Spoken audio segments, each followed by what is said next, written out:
Fala, Milton. Fala, Pedrão. Fala, Borges, tudo bem? Tá me ouvindo Estou bem? te ouvindo, Tô ouvindo, mas estou com eco. mas tô com eco. Tá. Borges, com eco, então a gente muda aqui, ó. Vou tirar o eco por fone de ouvido.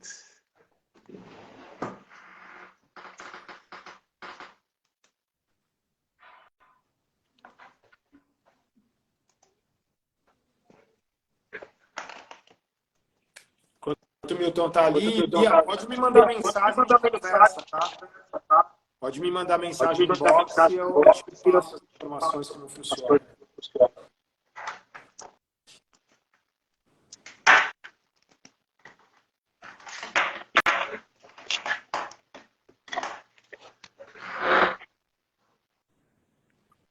Como é que você está, Milton?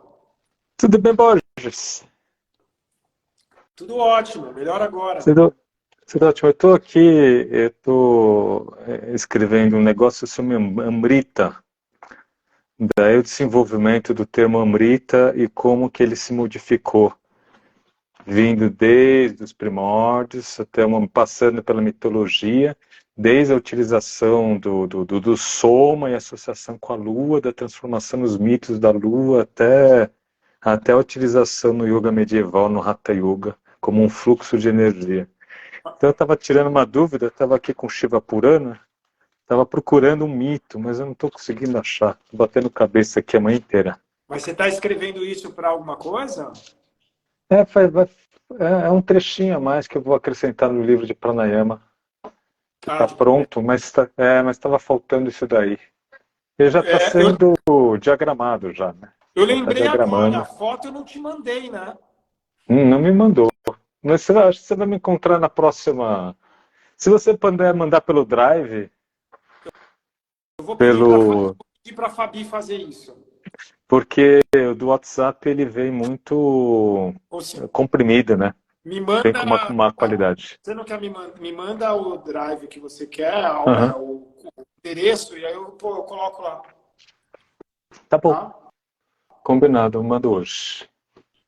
É, É, Então essa era uma última coisa que eu estou vendo, assim, e que eu estou batendo a cabeça nisso já há algum tempo, assim.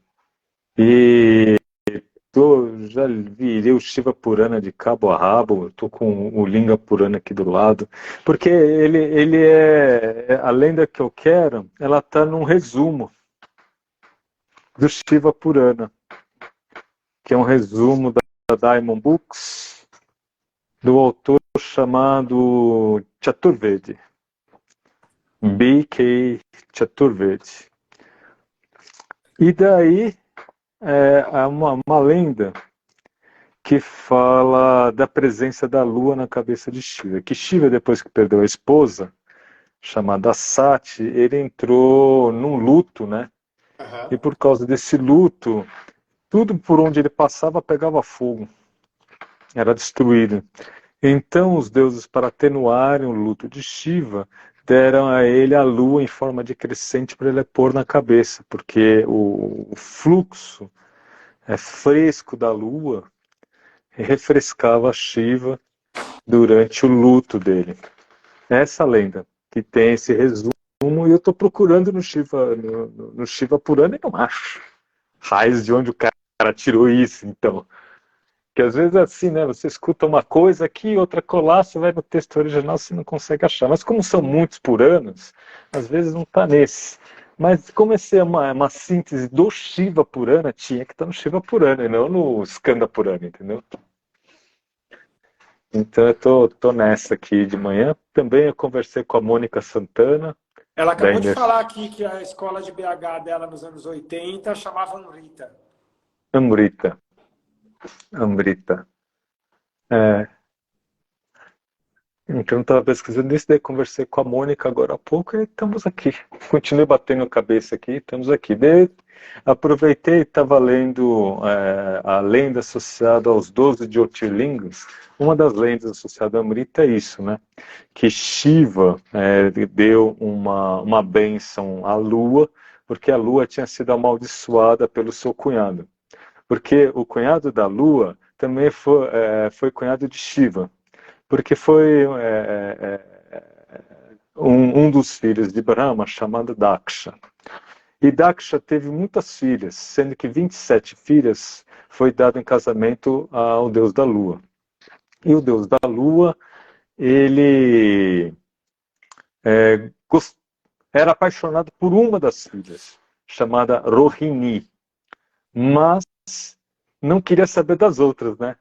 Levou 26, então são 27. Então ele tem 27. Uma ele era apaixonado, a outra... As As outras. outras ficavam lá no harém, lá, ficavam largadas lá, né? E delas foram reclamar com o pai. E o pai amaldiçoou a lua, porque não estava cumprindo os deveres dele, de marido, e tinha que dar atenção para todas. Então amaldiçoou, dizendo que ele ia perder a sua força, energia, ia ter a doença de se tornar pouco potente, né? Mas não impotência sexual, não tem nada a ver, mas ia perder a sua força. Potência para ação, para atitude. Para ação, para atitude. E daí, Soma foi pedir help para Brahma, é sempre essa sequência, Brahma para Vishnu, Shiva falou, você vai ter que ir num lugar chamado de Prabhaskshetra, também chamado de Prabhaspatan, que fica no Gujarat. A pena não ter ido lá, né? Estava lá no Gujarat, estava lá perto e não fui ver o raio do lugar. Eu estive bem perto, devia dar mais umas 200 quilômetros de distância, umas 4 horas de carro. Fica no litoral. E daí lá ele começou a fazer o puja, a Shiva, com a vocalização do Mahamrityunjaya Mantra. Até eles colocam 10 crores. 1 crore é 1 milhão. 10 crores é 1 bilhão de vocalizações do mantra. São os números assim, astronômicos, né? Do mantra, do Mrityunjaya Mantra. Todos conhecem, né? Eu conheço. O Mahamrityunjaya Mantra, acho que todo mundo conhece. Um pedacinho, Milton. Deixa eu ver se eu lembro. Oh, meu Deus. Tá me vindo outro mantra na cabeça. Tá me vindo o Shiva Gayatri. Buda Gayatri, né? Oh, meu Deus. Começa pra mim, Borges. Só 2 palavras. Deu branco. Essa não. Oh, meu Deus. Esse é um mantra que eu faço muito pouco. Eu não faço nem perto de 1 milhão. Nem perto de 1 milhão. Rapidinho.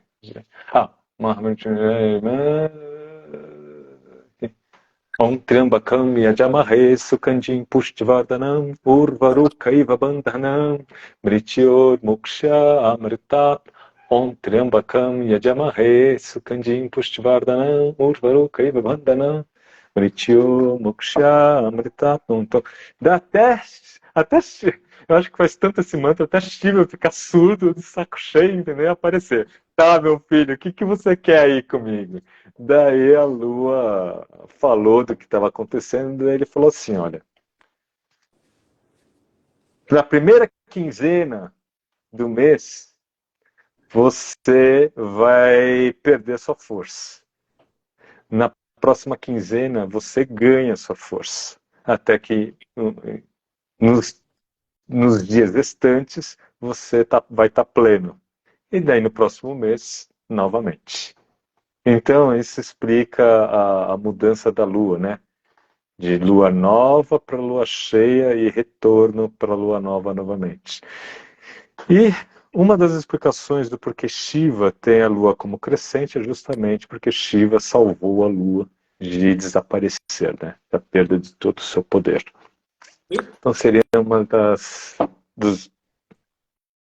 explicações. Ô, Milton, fizeram já a pergunta aqui, eu ia te falar isso, eu até ia entrar em outro assunto, mas você já entrou nesse que você estava procurando aí. Então, você quer falar um pouquinho, já que esse logo... Você vai lançar na ordem os livros? O mantra vem antes do pranayama ou o pranayama vem antes? Não, o pranayama vem antes. Tá. O pranayama já está pronto, é um livro gigante, já está pronto. Eu estou escrevendo o livro de pranayama há 20 anos já.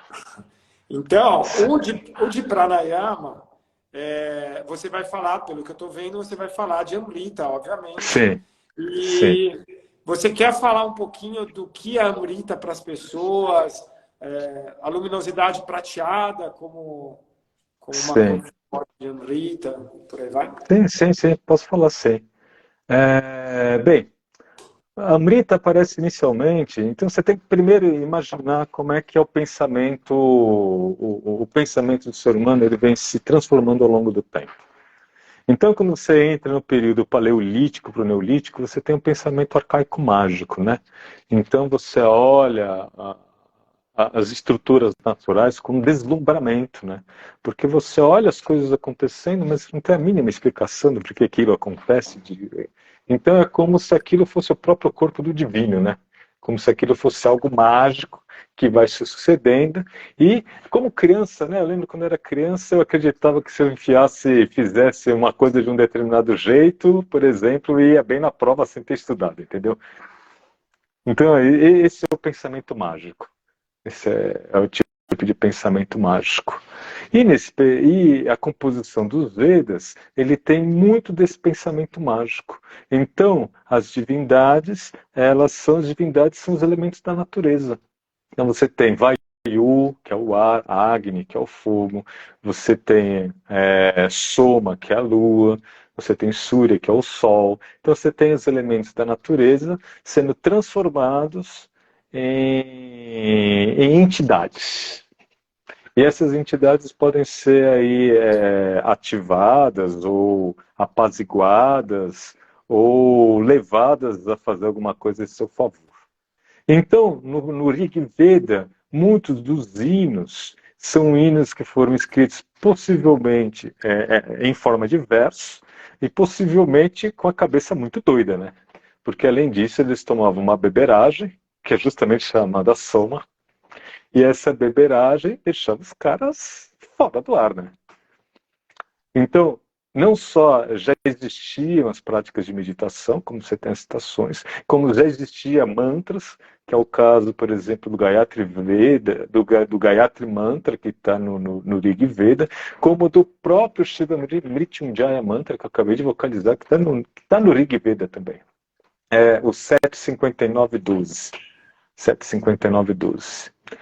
E já começa a aparecer a palavra Amrita já no Rig Veda, dentro desse contexto mágico, arcaico da realidade, aonde aparece a palavra Amrita e justamente com esse sentido de algo que concede você a imortalidade. Então, se você pega o Mrityunjaya Mantra que eu localizei, Triambakam, Yajamahe, Yajamahe é o subjuntivo, né?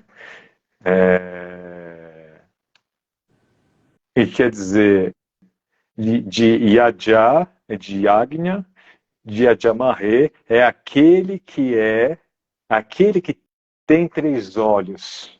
Triambakam, três olhos. É aquele que tem três olhos. Sukandin Pushtivardhanam, que é perfumado. Sukandin.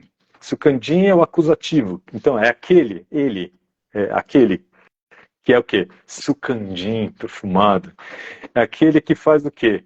Pushti Vardhanan. Vardhanan é aquele que nos torna plenos e completos. E daí vem um trecho que tem que ser traduzido todo junto, senão não faz sentido. Urvaruka Iva Bandhanam. Da mesma forma que o pepino, quando ele está maduro, ele se liberta do galho, ele se liberta do galho, assim como Mrityor Muksha Amritat, ou seja, assim como o pepino solta do galho, quebre ou liberte-nos dos grilhões da morte. Para onde? Amrita. A não morte, a imortalidade. Então você percebe que já está dentro desse contexto, né? Eu, na minha ignorância, há um tempo atrás, eu traduzia a, o termo pepino como cucumber, burro, é cucumber em inglês, não é cúrcuma, é pepino, né? Então, o aruca, Antes você traduzia como eu cúrcuma, é traduzia isso? como cúrcuma. É burro, né? Porque o cucumber, eu sem pensar, sem olhar no dicionário, cúrcuma. Não é cúrcuma, cúrcuma em inglês é outro nome, mas é pepino. Então, você percebe a presença do Amrita dentro desse contexto, né? Tá? Também aparece esse Amrita associado intimamente dentro do Rig Veda com uma bebida, que é chamada soma. Essa bebida chamada soma, ela era utilizada durante os rituais, deixava o pessoal fora do ar, né? Tá? Provavelmente devia ser algum psicotrópico, né? Deixava o pessoal como muito parecido como o ácido, né? E que deixava o pessoal dentro do Aham. inconsciente, né? E essa bebida era associada à imortalidade. Então você tinha aí uma ligação entre uma coisa e outra. A bebida deixava você fora do ar, e se estar fora da realidade era no mundo que era o mundo dos imortais, né? O mundo dos deuses, o mundo dos ancestrais. E por assim ser, você se tornava imortal. Então você começa a criar um vínculo entre o soma e essa bebida. Tá? E isso aparece, por exemplo, no Rig Veda, é o 848 dos versos de 3 a 4. E é traduzido mais ou menos assim: bebemos soma e nos tornamos imortais. Nós alcançamos a luz. Os deuses descobriram. Agora, o que a malícia do inimigo pode fazer para nos prejudicar? Qual, ó imortal, o engano do homem mortal?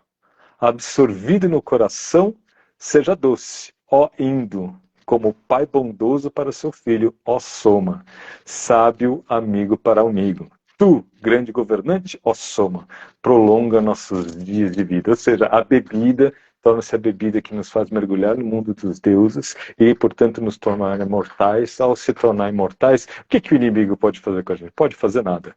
E ele utiliza uma palavra interessante porque ele coloca soma e indo. Indo é outra palavra para lua. Então daí você começa a ter uma junção entre indo, a lua, a bebida soma, tá certo? A imortalidade, portanto, Amrita. Então você já tem uma conexão de três coisas, né?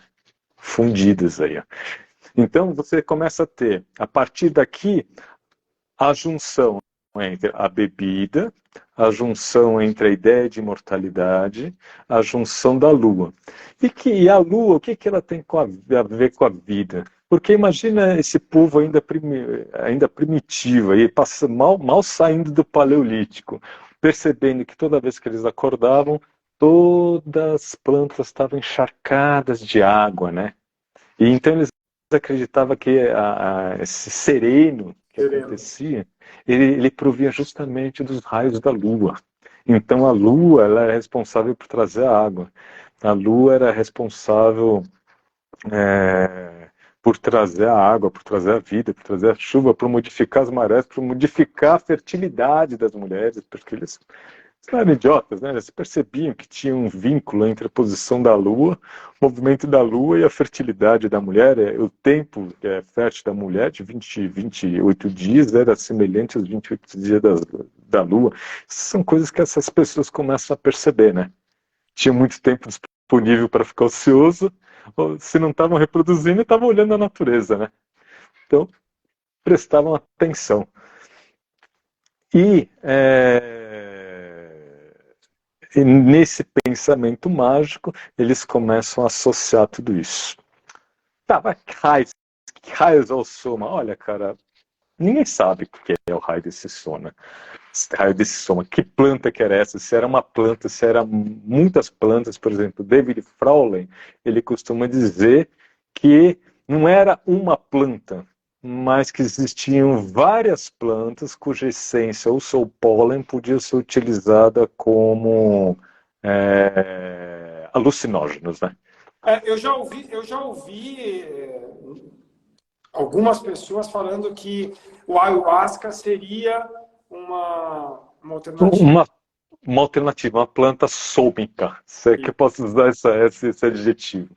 Mas, por exemplo, entre essas plantas, já foi proposta a Asclepias ácida, a Ephedra cínica, também a Manita muscaria, que é um fungo, a própria cannabis sativa, que é a da maconha, até o nome, cannabis sátiva, entendeu? Muito parecida, né? A relação entre a maconha e... Mas que era mesmo, ninguém sabe. Mas que... E por que perdeu-se? Por que se usou outras plantas? Talvez porque teve uma mudança climática, é outra explicação, teve uma mudança climática naquela região e a planta desapareceu, morreu. A gente está vendo isso agora, né? A Antártida, eu acho que vai degelar tudo, vai morrer um monte de bicho, isso é uma desgraça, né? Outros bichos vão surgir em outros lugares. Isso é assim mesmo, né? Faz parte das mudanças do nosso planeta. Os adaptados sobrevivem. E daí você tem uma passagem, uma evolução do pensamento humano, que é a passagem do pensamento mítico arcaico, mágico arcaico para o pensamento mítico. Quando você tem a passagem do pensamento mítico, você tem, na realidade, a condensação desses ritos e desta visão de mundo num ícone, que é um ícone do inconsciente, tá? Que é uma imagem iconográfica, que é recheado por um monte de histórias, tá? Que explicam os atributos daquele ser, ou as consequências de quando aquele arquétipo mítico construído lá 10 mil anos antes é ativado dentro de nós, o que isso acontece dentro de nós. Tá? E daí, por exemplo, o aparecimento do pensamento mítico, você tem a instalação dos mitos que são contados nos diversos Puranas. Tá? Um desses mitos, é descrito em vários Puranas, entre eles principalmente no Vishnu Purana, é o mito do Samudra Mantana, que é a batedura do oceano, que é muito famoso, no qual o sábio Durvaras ele bota uma praga em Indra. Olha, praga de sábio é uma desgraça. Pega mais que chuchu na terra, entendeu? Chuchu na serra. Então, e é sempre assim, é um sábio. Tipo que praga de mãe, né?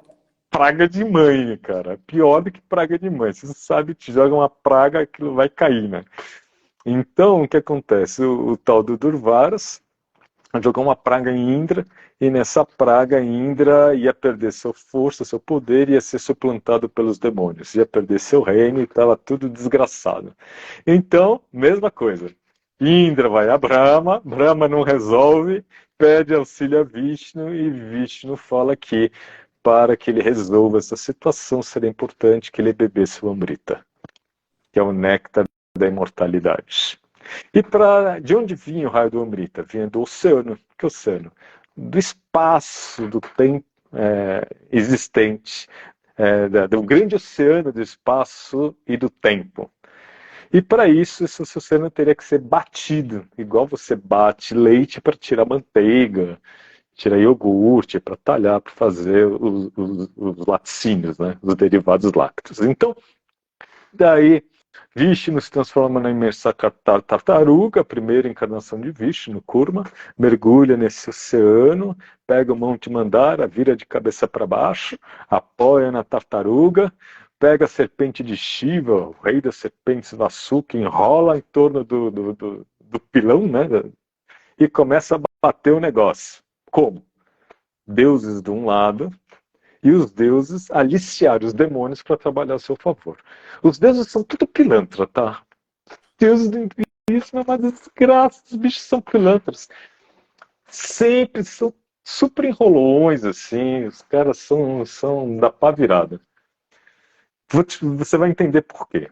Então, eles combinam com os deuses combinam com os demônios, quando eles conseguirem a Amrita, eles vão dividir. Tá certo? Trabalham em conjunto, divide isso tudo. Associando a Amrita, nesse caso, à imortalidade. Imortalidade. Mas você percebe que já não é um pensamento mais mágico arcaico. Você tem um pensamento mítico, porque você tem uma história cheia de ícones, que são representações do nosso inconsciente, produzidos naquele período mágico, e que estão lá, e que quando eles são contados, eles fazem sentido para explicar o universo, sem ter o mínimo pingo de realidade. Mas faz todo sentido, e você aceita aquilo como se caísse como uma luva. Então, eles batem, e no que eles batem saem 14 tesouros de dentro do oceano. Um deles que eu costumo falar sempre é Lakshmi, ou Shri, outro nome de Lakshmi. Outro deles é a vaca Surabi, existe até o Mudra, Surabi Mudra, que é uma vaca que concede todos os desejos. A associação da vaca com uma coisa positiva, uma coisa boa, uma coisa de fartura, né? Independente das maldades que se fazem com as vacas, ela é associada com os bezerros e os bois, ela é associada com fartura. A lua nasce, junto com ela o deus da medicina, que é chamada de Dhanvati, que traz um copo, e nesse copo o néctar da lua, que é uma Amrita. Daí, na hora de beber, Vishnu se transforma numa belíssima mulher, Mohini, que começa a dançar. No que ela dança, daí vem aquela dança, uma das danças clássicas indianas, chamada Mohiniyattam, que está associado justamente a essa história de Samudra Mantana. Ele distrai os demônios. No que ele distrai os demônios, os deuses roubam uma Amrita e só eles tomam. Os demônios ficam chupando o dedo. Tá. Essa é a história associada entre a lua, a medicina e a imortalidade, o néctar da imortalidade. Então, é justamente nesse momento, nesse período que é chamado período purânico, que acontece mais ou menos entre o século VIII e o século XI depois de Cristo, que você tem a criação dos mitos, a criação não, mas a sedimentação dos mitos, porque eles passam a ser escritos. Esses mitos devem ser contados desde antes de Cristo, mas eles são escritos nos Puranas. São postos no papel nesse período. São postos no papel por quê? Porque o mito, ele é... Cada um que conta o mito, ele conta do seu jeito, entendeu? Ele conta do seu jeito o mito. Porque o mito, a importância do mito é como você recebe ele. E como você interpreta ele. Como você sente ele dentro de você. Então, cada um que contava o mito foi ficando muito diferente, né? Por isso você pega o casamento de Shiva, você pega 4 Puranas, conta o casamento de Shiva, cada um dá uma história um pouquinho diferente. Você entendeu? Um pouquinho diferente e tal. Ganesha, por que ele perdeu a cabeça? Existem 2 histórias que contam isso. 2 que eu saiba de cabeça, devem ter outras. Então, quando eles escrevem, sedimentou, parou. Você pode contar do seu jeito, mas aquele que é certo é o que está aqui, tá? Porque ali estagnou. Tá? Então, e isso acontece mais ou menos entre o século VIII e o século XI, século VII, VIII, até o século XI depois de Cristo. E aí você tem justamente esse pensamento mítico. E nesse pensamento mítico, Soma é divinizado como um aspecto mitológico. Associado ao quê? Associado ao deus Chandra da Lua. E os dois tornam-se uma única entidade. E que a gota e o sêmen e o orvalho são manifestações desse Amrita. Essas são manifestações da Lua. Quando você chega mais ou menos no período medieval precoce, que vai entre o século VI e o século XIII, você vê esses ritos, esses mitos, então, sendo elaborados em projeções arquetípicas e estruturadas na forma de mitos. Quando você dá um passo mais à frente e você chega por volta do século XI, você tem esses mitos sendo internalizados. O processo de internalização do rito, ele é um processo antigo. Ele começa já nas Upanishadas, tá certo? Nas Upanishadas precoces.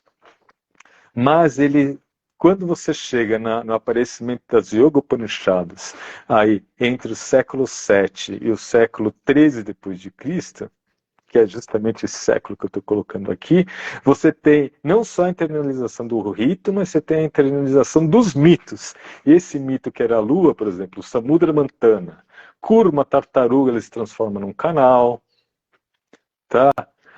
A serpente é a Kundalini, bater com os deuses e demônios é a Ida e Pingala, e ao bater com a respiração alternada, você ativa o Kruma Nadi, deixando a coluna ereta, e com isso você desperta a Kundalini que ascende ao topo da cabeça, e ao chegar no topo da cabeça você tem um fluxo do néctar da imortalidade que desce, dando a imortalidade e a sensação de bem-aventurança e de felicidade, de energia, tá?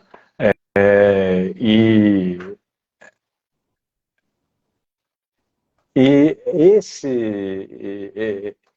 essa incorporação, ela se dá de maneira diferente entre as escolas. Então, por exemplo, você tem a escola Kechari Vidya, onde você põe a língua atrás do palato, onde a ideia e a invertida sobre a cabeça, na qual a ideia é não fazer com esse bindo, que é essa gota de sêmen, que é esse amrita que está na cabeça, não desça, não se transforme em energia sexual.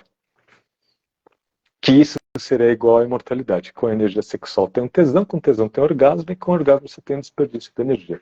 Então você percebe que você tem a imortalidade física associada a um conjunto de técnicas que são ligadas à sexualidade, que estão associadas à incorporação da mitologia para dentro do corpo, com a cosmização, e que isso se reverte num conjunto de técnicas.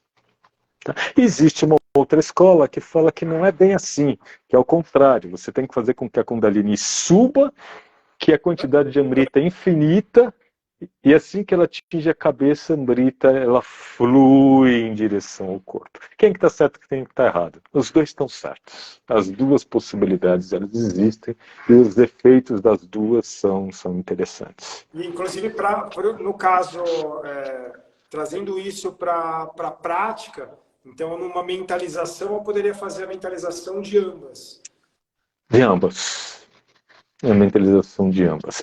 Tá? Se o seu sentido é de conservação da energia sexual e de Amrita, numa invertida você visualiza a conversão dessa energia sexual em Amrita, é o cúmulo dele na cabeça. Ou se você está numa antiflexão e você quer despertar a Kundalini, fazer a Kundalini subir e chegar no cérebro, para depois você ter um fluxo de Amrita. E isso você pode ser entendido do ponto de vista fisiológico como ativação ou do sistema simpático ou do parasimpático, e o reequilíbrio de ambos num segundo plano. Tá? Pode ser entendido perfeitamente dessa forma, do ponto de vista físico, né? Ou de explicação física do fenômeno. Que se sabe que a retenção com ar, ela é associada a esse fluxo do Amrita do topo da cabeça para baixo, que desce com ar, e que desce. Muitas escolas chamam isso, principalmente esotéricas, chamam isso de luz da alma, tá? Escolas de Tantra muitas vezes chamam isso de Shaktipata, ou a descida da Shakti. Então é o fluxo dessa energia do ponto de vista de corpo sutil, seria o Chandramandala, ou seja, o círculo da lua, ou mandala da lua, que está no Sahasrara Chakra, que é onde está o Amrita, e ele desce em direção, criando o que eu chamo de trilha de migalhas. E essa trilha de migalhas serve para despertar a Kundalini e fazer com que ela suba. Então eu costumo dizer que isso é o despertamento indireto da Kundalini. Ela é estimulada pelo fluxo de Amrita e segue o fluxo de Amrita no sentido oposto. Mas também você pode fazer o inverso, e a retenção sem ar, ela tem uma ação direta sobre a Kundalini, fazendo com que essa energia suba até o topo da cabeça e, consequente, você tem um fluxo inferior do Amrita para baixo. Então você percebe que, na realidade, quem está certo e está errado? São etapas no processo de entendimento do fluxo da energia ao longo dos milênios. Entendeu? As duas escolas estão certas. Você pode abordar de uma forma ou da outra. Tá? E ambas terão efeitos, e ambas vão surtir ali. Sim. Talvez para você uma forma funcione melhor. Sim, ou uma forma é um pouco mais segura, outra mais explosiva. Uma vai servir para uma característica de indivíduo, um biotipo de um indivíduo, outra vai servir para o outro. Porque o que acontece? Se você faz muita retenção com ar, você tem diminuição da libido, você tem aumento do frio corporal. Se você faz muita retenção sem ar, você tem aumento da libido, um aumento explosivo da libido, e você tem o aumento do calor corporal. Tá? Isso tratando dos canais limpos, né? Porque o calor ele pode ser como uma resistência, né? Então, você tem um resistor e você tenta passar energia por ali, se a energia não passa, faz mais calor. Veio uma dúvida agora, quando você falou isso. Sim. Se a gente pega ritmos respiratórios, então, por exemplo, 142, que tem uma potência no Kumbhaka, na retenção com ar, e não tem retenção em ar. Então, teoricamente, dentro disso, o 142 diminuiria a libido e um ritmo, por exemplo, 1212 aumentaria a libido. É isso? 1212 é equilibrado, né? Você tem tanto retenção com ar quanto retenção sem ar. Tá certo? Normalmente, os ritmos no qual você tem retenção com ar, eles vão dar frio. No iniciante, não. O iniciante só sente calor. Por quê? Porque está tudo sujo. Está tudo sujo. Até os canais ficarem limpos, é a energia passando sobre resistência. Isso faz calor. Mas depois que a energia está limpa, se você faz retenção com ar, é muito comum um aluno mais avançado terminou, um Nadishodani fala, sempre termino morrendo de frio, sempre estou gelado. Isso é característico do fluxo de Amrita. E também é muito comum eles perderem libido. Diminuir a libido. Entendi. Porque a minha dúvida agora, quando você falou, ficou isso na cabeça. O 142 feito com matra bom, a minha sensação é que a libido se amplia, não o inverso. Não, isso é uma fase. E normalmente isso acontece quando? Quando você tem bloqueio na passagem da energia na coluna. Ou seja, a pessoa não consegue pegar energia e conduzir ela daqui até lá em cima. Sim, ele tem um bloqueio. Ela vai parar lá embaixo. Tá certo? Então isso é uma fase. Depois que essa fase ela é concluída, ao contrário, a pessoa ela começa a perceber que quando ela faz muito pranayama com retenção com ar, a libido ela apazigua. Tá? Para o iniciante, não. Para o iniciante, tudo aumenta a libido. Por quê? Porque a energia não passa para os chakras de cima. Entendi. Só fica lá embaixo. Tá? E aí a libido vai estar gigante. Sim, então todos os seus alunos eles vão falar que eles fazem pranayama e querem namorar até com o pé da mesa. Sim, é verdade, é normal. E é normal. Então, por quê? Porque a energia está bloqueada. Ou ela está bloqueada porque está bloqueado, ou porque ele não consegue conduzir. Porque a condução da energia exige atenção. Atenção às sensações e atenção na visualização da energia subindo até o crânio. Tá certo? Como a maior parte das pessoas não consegue manter a atenção para ler nenhum livro, um livro técnico de cabo a rabo, né? Está sempre sendo interrompido, né? A mente está sempre sendo interrompida. Então a coisa não funciona. Mas conforme ele vai praticando, a atenção vai melhorando, vai ficando cada vez mais aguçada nada, ele começa a conduzir energia, né? Daí não bloqueia. Então, dentro dessa lógica, uma pessoa, por exemplo, que começa a estar menos obstruída, começa a ter um efeito maior, e aí vai percebendo essa transição do calor para o frio e etc. Se ela quiser trabalhar a libido, potencializar a libido, então ela mudaria o tipo de ritmo, ela não faria mais um 4-2, por exemplo, e mudaria para um ritmo com bastante retenção sem ar. Não, bastaria ela acrescentar um ponto de retenção sem ar ou 2 pontos de retenção sem ar. Então, se ela está com 1-4-2, 1-4-2-0, bastaria fazer um 4-2-1, 4-2-2. Isso já seria suficiente. Entendi. Ou ela simplesmente acrescentaria um outro pranayama, por exemplo. Se ela está fazendo respiração alternada com ritmo 1-4-2, se ela acrescentar mais 10 minutos de Bandha Kumbhaka Pranayama com 1-4-2-1, isso já faz com que a libido dela volte ao normal. Entendi. Então a lógica é colocar retenção sem ar. Então não é diminuir a retenção com ar, é colocar a retenção sem ar. Colocar a retenção. Porque a ideia é você conseguir um equilíbrio, né? Porque é muito desconfortável. Na cabeça que tipo, a pessoa tem que tirar a retenção com ar. É isso que não. É muito desconfortável você estar com uma pessoa com uma libido exacerbada. É muito desconfortável. Se ele é casado, desconfortável para o casal, porque eles perdem o ritmo. Um tá 1 milhão e outro tá com o freio de mão puxado. Perfeito. Não é impossível. Tem que coisa pior que você tá cansado, quer dormir, alguém que quer transar com você e fica te cutucando. Para os dois sexos, isso é muito ruim, né? Isso é muito ruim. Então tá desemparelhado no ritmo sexual, é muito ruim. Muito ruim para uma relação. Ou se o rapaz, tanto rapaz quanto menina, né? Que para o rapaz, o que acontece? Ele sempre vai ser acusado de assédio, né? Em países onde isso é mais resolvido, o assédio sexual é para os dois lados. Não é para um lado só. Existe assédio para os dois lados. É que aí eu não sei. Eu acho que... Imagina assim, ó. Se as pessoas têm riscos e direitos iguais, elas têm riscos iguais. Tá certo? Nesse ponto eu concordo. Se você inverte os papéis, é aquele filme que apareceu, como é? Que era o filme que o homem ele vai parar no mundo onde é tudo invertido. As mulheres, elas... Qual era o nome daquele filme? Interessante.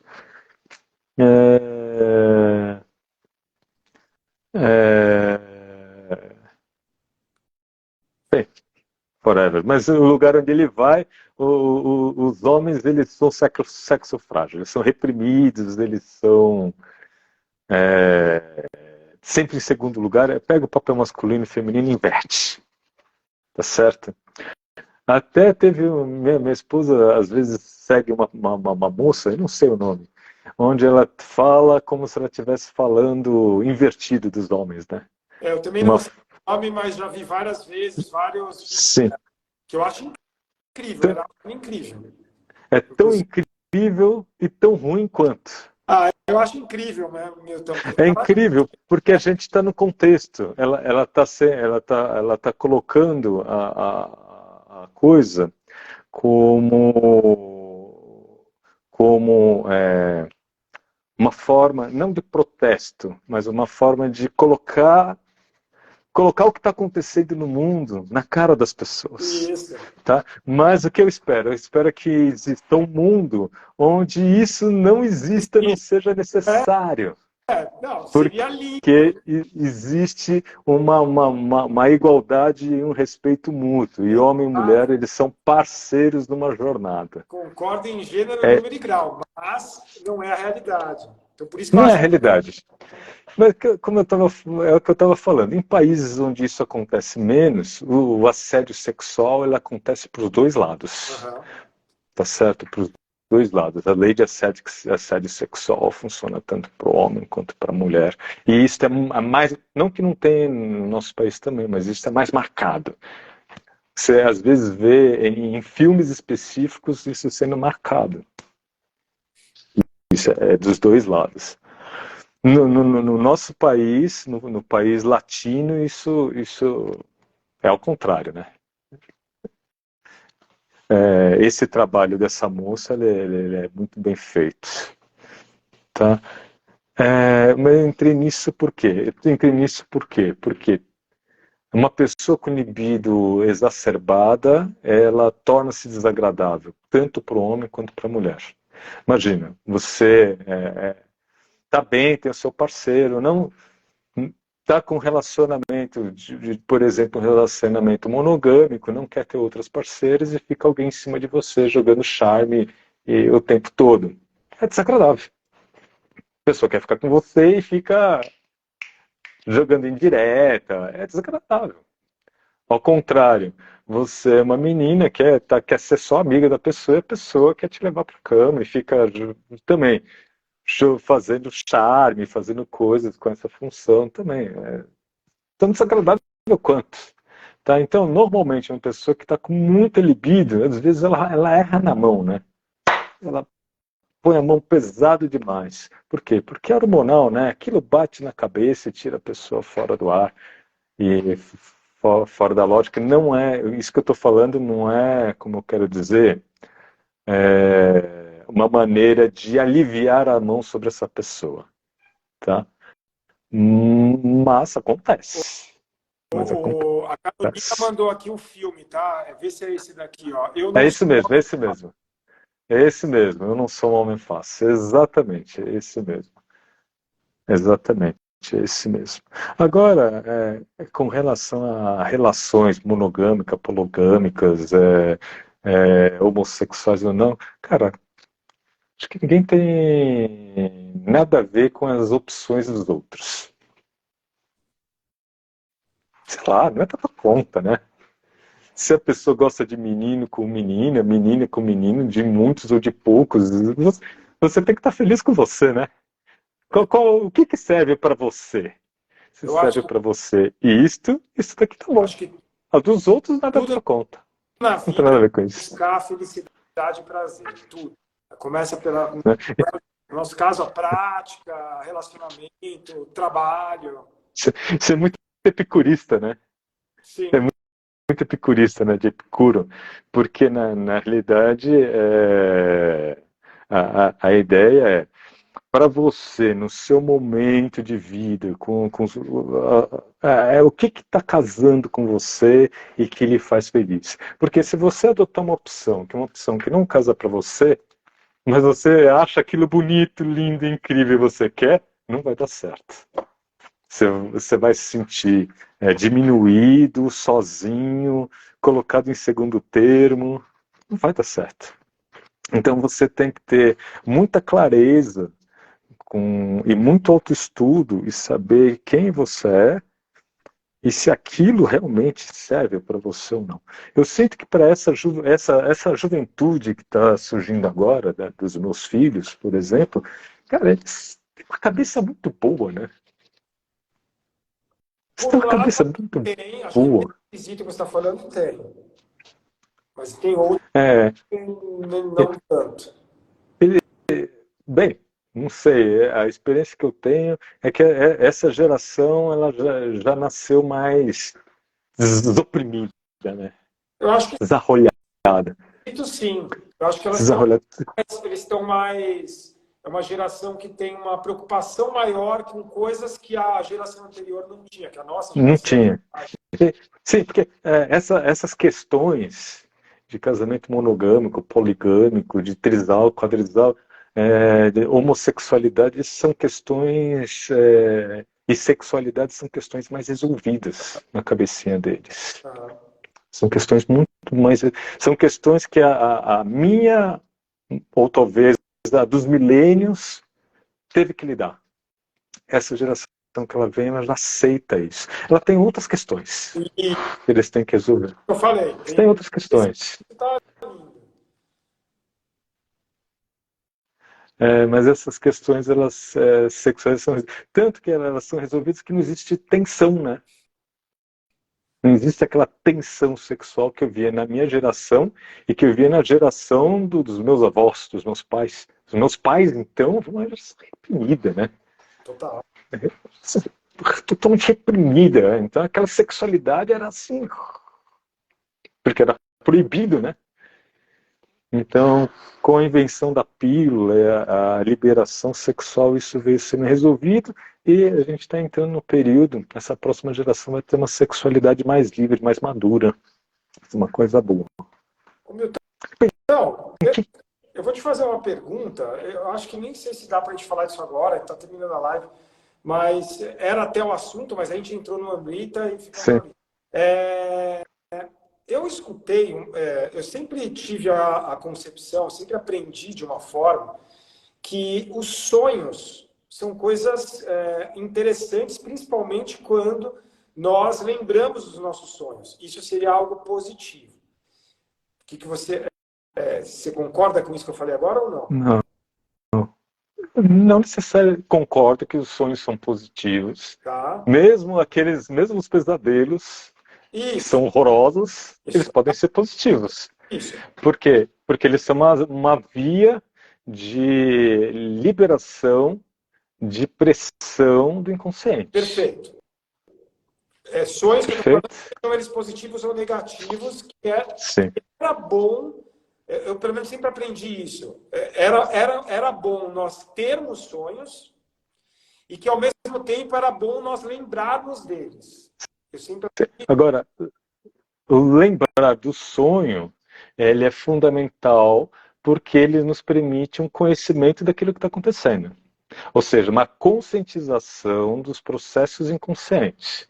Porque mesmo que você vivencie o sonho e depois você esqueça, o que acontece, todos nós sonhamos. Pelo menos 3 a 4 vezes na noite, todos nós sonhamos. Mas uma boa parte deles simplesmente não vem à tona no inconsciente ou são totalmente esquecidos nos primeiros 10 minutos depois. Tá? O processo de não só recordar dos sonhos, mas depois passar a ter o sonho lúcido, que é quando você tem total capacidade de utilizar o sonho como um simulacro da realidade, que é o que ele é, mas você passa a ter controle sobre ele, sobre esse simulacro da realidade, e pode vivenciar experiências que na vida física seria impossível. Então, um livro incrível que trata sobre isso, que eu utilizei bastante no meu curso sobre os sonhos, foram usados livros de yoga, que tratam disso. Existe uma linhagem, principalmente tibetana, que tem todo um conjunto de técnicas só sobre sonhar, que é chamado de Fová, mas não vem ao caso. Tá? Foi o livro dos sonhos, do Freud. Chama O Livro. Esse? Tem do Jung também. Tem um livro de sonhos do Jung, que eu não me recordo o nome que eu usei. E o livro O Oráculo dos Sonhos. Esse Oráculo dos Sonhos é de um autor brasileiro chamado Siddhartha Ribeiro. Inclusive, quem assina a Casa do Saber... Incrível, Siddhartha. Siddhartha Ribeiro é incrível. O livro dele é um desbunde. Sim. Mudou minha concepção de um monte de coisa depois que eu li aquele livro. Mas eu vou entrar na pergunta que eu tinha. Vale conhecer, para quem curte, para conhecê-lo, tem um podcast que ele é entrevistado pelo Mano Brown, do Racionais MCs. Então, o Mano Brown ele tem um podcast que chama Mano a Mano e ele entrevista o Siddhartha Ribeiro. É bem interessante. Sim. E leia um livro do cara. Leia um livro do Siddhartha Ribeiro. É um livraço, assim. Você vai falar de história, de cultura, de ciência, de Freud, de Jung, de sonhos, de sonho lúcido. Putz! É um livraço, assim. É um cara que eu realmente ia amar conhecer pessoalmente. Um cara Um cara incrível, assim. E... Então, mas deixa eu te falar, deixa eu te fazer a pergunta. E aí eu escutei de uma pessoa que tem bastante conhecimento do Ayurveda, que na visão do Ayurveda, ou pelo menos dentro dessa pessoa, pelo menos foi o que ela me falou, que não era bom nós lembrarmos dos sonhos. Porque quando nós estamos lembrando dos sonhos, nós estamos perdendo a qualidade do sono. Você já ouviu isso? Porque eu não ouvi. Olha, eu não sou médico ayurvédico, tá? Não sou um Vaidya, mas eu li bastante coisa sobre Ayurveda. Nunca li nada a esse respeito. Mas, nunca li nada. Mas pode ser que ela esteja certa dentro da visão da ciência dela, dessa pessoa, tá? Mas de verdade, eu nunca li nada a respeito. Até porque o lembrar do sonho não é que você perdeu a qualidade do sonho. Não, você mergulhou no estado empírico e está vivendo o estado empírico de forma lúcida. Porque você não deixou de sonhar, você não... Tá? E até o raciocínio é uma incompreensão das fases do sono, né? E da compreensão de que as fases do sono e os estados de consciência expandidas, eles estão conectados. Por exemplo, a mesma onda delta que aparece sincronizada durante o estado de meditação é a mesma onda delta que aparece no estado profundo de sono sem sonhos. Tem 4 etapas o sono sem sonhos. A mais profunda, a onda delta está lá. Então é o mesmo. Qual a diferença entre um e o outro? É que um você está lúcido e o outro não. Entendeu? Percebeu? E o estado de onda teta, o estado onde aparece onda teta, que é chamado estado que aparece principalmente no sono REM, é justamente o estado pré-meditação, onde começa a aparecer imagens do inconsciente. Então, olha, eu não vejo por essa via. Tá bom. Tá? Era só saber, eu queria saber sua opinião, porque eu tinha... Minha opinião é justamente a outra. Pessoas que dominam o sono Sim. e tal, e falavam que era bom tanto sonhar, que era natural, e ao mesmo tempo que era bom nós lembrarmos daquilo que sonhamos. Sim. Sim. Na minha visão, é fundamental, tanto que eu peço para o pessoal fazer um sonhário. Escrever os seus sonhos. Sonhário dos sonhos. Pode ser de áudio, você grava. Você grava os seus sonhos para você lembrar. E depois escuta antes de dormir, escuta à noite. E na minha visão, ao fazer isso, você vai tornar os seus sonhos cada vez mais lúcidos. E você vai poder utilizar os seus sonhos como uma ferramenta de autoconhecimento. Perfeito. Perfeito. Milton, obrigado pelo bate-papo. A gente, lembrando aí para quem quiser, no dia 22 de julho, então 22 de julho, sábado, a partir da 1h, Milton vai estar aqui na minha escola, lançando o livro Púdia, mas também autografando e vendendo o livro de Mudra. E não perca essa oportunidade, tá? Vai estar com preço especial aqui, então espero por vocês. Se alguém quiser o livro, quiser que eu mande, a gente pega o livro, mandamos para você. Bia, se estiver aí, a gente manda para os Estados Unidos. Eu vou mandar, inclusive, um livro já para uma aluna para os Estados Unidos. Então fica aí o convite. Tá bom? Milton, beijo. Beijo para todos. Beijos. Beijos.